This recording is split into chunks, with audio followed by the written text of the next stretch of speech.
YouTube पर भोजपुरी गानों की काफ़ी लोकप्रियता देखने को मिलती है। एक एक गाने पर करोड़ों व्यूज होते हैं। आजकल जो भोजपुरी गाना मशहूर हो रखा है, हम आपको सुनाते हैं। गर्मी बढ़ल कुर्ती में गाना खूब धूम मचा रखा है।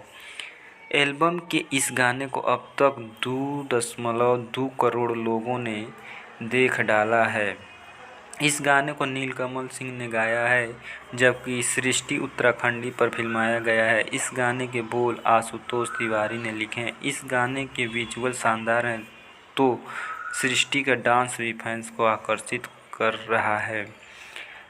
तंजानिया के सोशल मीडिया इन्फ्लुएंसर किली पॉल की भारत में काफ़ी तगड़ी फ़ैन फॉलोइंग है। किली पॉल और उनकी बहन नीमा पॉल को अक्सर भारत में ट्रेंड कर रहे बॉलीवुड से साउथ इंडियन फिल्मों के हिट सॉन्ग पर थिरकते देखा जाता है। फिलहाल इन दिनों किली पॉल पर भोजपुरी सॉन्ग का जलवा देखा जा रहा है, जिसे देख यूजर भी थिरकने को मजबूर हो रहे हैं। भोजपुरी सॉन्ग पर किली पॉल के सोशल मीडिया वीडियो ने सभी का ध्यान अपनी ओर खींच रखा है। आमतौर पर किली पॉल को अपनी बहन के साथ वीडियो बनाते देखा जाता है, जो तंजानिया की पारंपरिक मसाई पोशाक पहने नजर आते हैं और फेमस बॉलीवुड सॉन्ग पर थिरकते नजर आते हैं। उन्हें कई फिल्मों के डायलॉग पर लिपसिंग करते देखा गया है। फिलहाल इन दिनों किली पॉल और नीमा पॉल पर भोजपुरी गानों का असर देखा जा रहा है।